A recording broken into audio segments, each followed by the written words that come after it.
Hi, welcome to your lesson on the sum of arithmetic series. Let's get started. So last lesson we looked at arithmetic sequences. Now we're going to look at the sum of arithmetic sequences. So let's talk about this. Let's say someone asked you to find the sum of all the integers from 1 to 100. For example, this 1 plus 2 plus 3, on and on all the way to 100. The sum of that is 5,050. Now there is a shortcut that allows us to find that very quickly. Let's take a look at this shortcut together.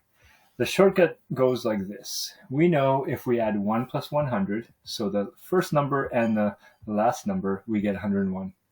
But coincidentally, if we add the second number, 2, and the second last number, 2 plus 99, is also 101. And 3 plus 98 is also 101.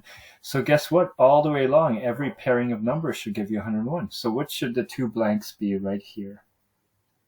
Well, those will be 4 and 5. So if you add 4 and 97 or 5 and 96, you get 101 also. So the question then is, well, if all the pairings make 101, if we can just figure out how many pairings there are, then we can easily get to this sum, right? So how many pairings are there? How many pairs of numbers that have this sum will there be?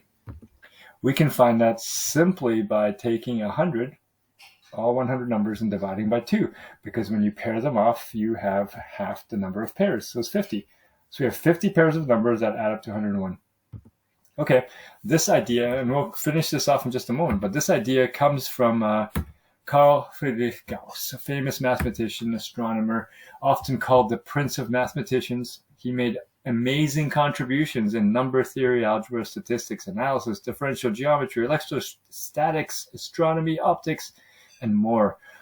Seems like in these old centuries, when people contributed to math and science, they contributed a lot. So Gauss is one of those famous people, and his method is exactly how he saw it. There's a story.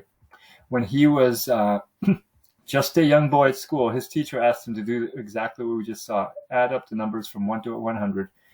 And this was supposed to take him some time. Now, he came up with the answer very quickly. The teacher expected this activity would keep the class quiet for some time, and so was amazed when Gauss put up his hand and gave the answer, 5,050, almost immediately. How did Gauss do it? Well, exactly how we just saw.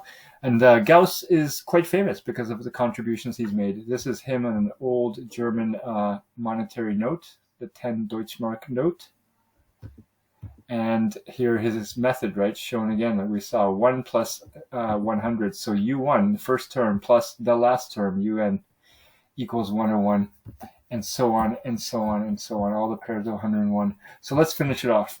We saw that every pair of numbers makes 101. We saw that there's 50 pairs like that. So we can just simply say, to find the sum of the 100 numbers, we can just do 100 divided by 2, which is that number of pairs, 50 pairs, times first term plus last term, right, which was 101.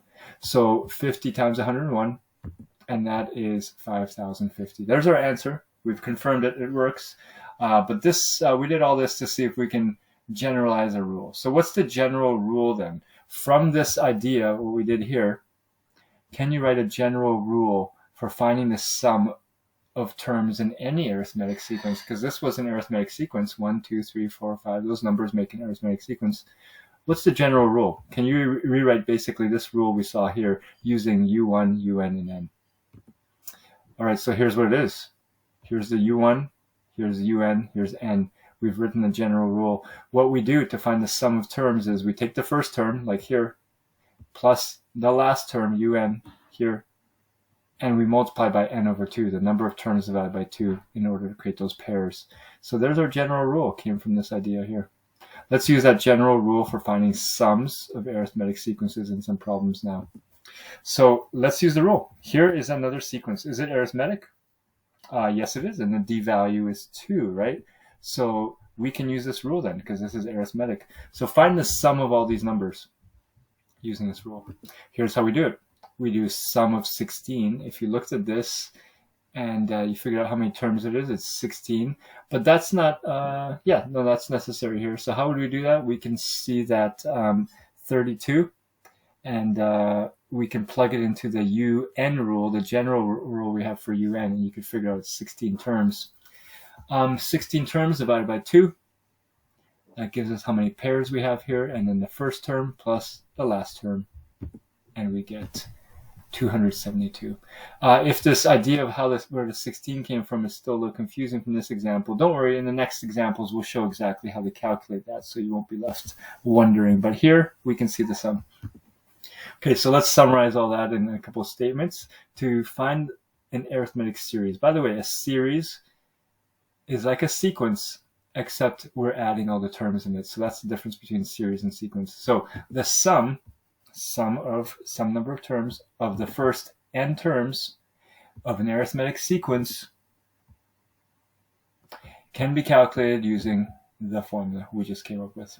So let's try it in this sample here. It says, show that the sum of 100 terms is 10,200 for this arithmetic sequence. Okay, so imagine you had this arithmetic sequence 3, 5, 7, 9, and so on and so on, and you added 100 terms. That sum would have to be this number here. Okay, let's see. So what is the d value here? Because let's break it down like this. In this formula, what do we need? If we're going to use this formula, we need to know how many terms there are. We need to know the first term and the last term. So what do we know here? Well, we know there are 100 terms. We don't know the 100th term, but we do know the sum here. So if we don't know the 100th term, again, to use the formula, we need the first and last. We have the first term, we don't have the last. So how about we start by finding the last term using the UN formula? Okay, so first of all, we know the d value is 2. This is going up by 2 every time. Now let's write the UN rule. So this is the rule from our last lesson. This is the rule used for finding any term in a sequence, arithmetic sequence. Let's find the 100th term in this sequence. So U100 equals first term plus 100 minus 1 times the common difference. And that tells us the 100th term is 201. So now we have every piece we need for this formula. We have the first term, the last term, and we have the number of terms. So there's the formula. 100 has been replaced here into it. The first term, last term, and the sum therefore is that. We've confirmed it works. Okay, let's try another sample. So now we have an arithmetic sequence, 1, 4, 7, ... all the way to 148. So again, we can see it ends at 148. We don't know how many terms that is, but it says show that the sequence has 50 terms. So it's kind of giving us a clue. It's saying this is the 50th term, but show that. That means prove it. Prove this is the 50th term. Well, we can do that by using our UN rule, substituting UN with the 148 and solving backwards, right? So here's our UN rule. 148 is put in there, and we're going to solve which term number, and which term number gives you 148. And if we can get 50 for that, we've proven this is 50 terms. Let's try, solve backwards. Okay, multiplied that out, combine some things, move things over, and yes, in fact, n is 50. So we've proven that 148 is the 50th term. So that is 50 terms. So now find the sum of the first 50 terms using our SN formula. There it is. Put in what you know, let's figure it out.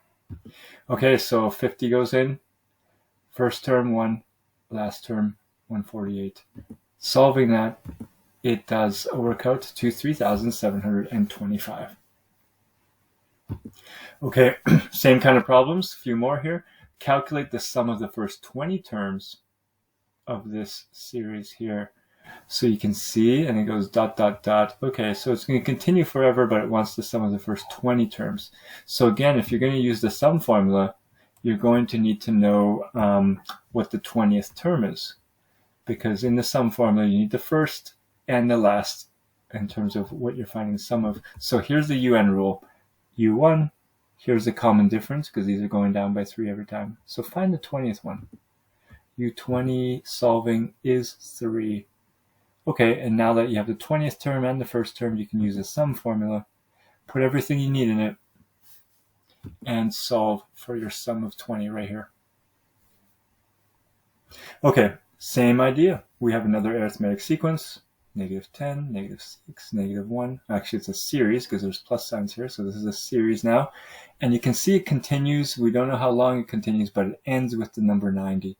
So you know first term, you know the common difference, you can find it here, but you don't know which term number this is. You know what the value is, but you don't know what term number it is. So you're going to need to find out what term number this is by using the UN formula. And then once you know which term number it is, you can go ahead and use the sum formula. Try it now. Okay, so here's our UN formula. U1 plus and minus 1 times the D value. Common difference is 4. This is going up by 4 every time.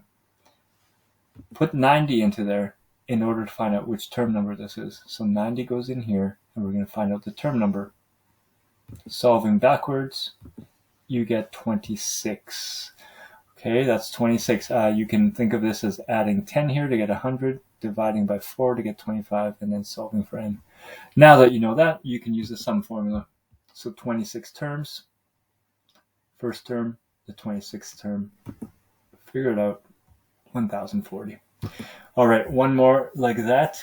Find the number of terms in this series. Okay, so use the same approach. We see some kind of arithmetic series here. How many terms? And then find the sum of those. All right, so let's see. There are 50 terms in this. We have U1. We have a common difference. We have 50 terms. Oh no, we're seeing what term number 50 is. So into the UN rule, put in 50, solving 25 terms to get to here, and then 25 terms in the sum rule gives us that. Great job. We will see you soon.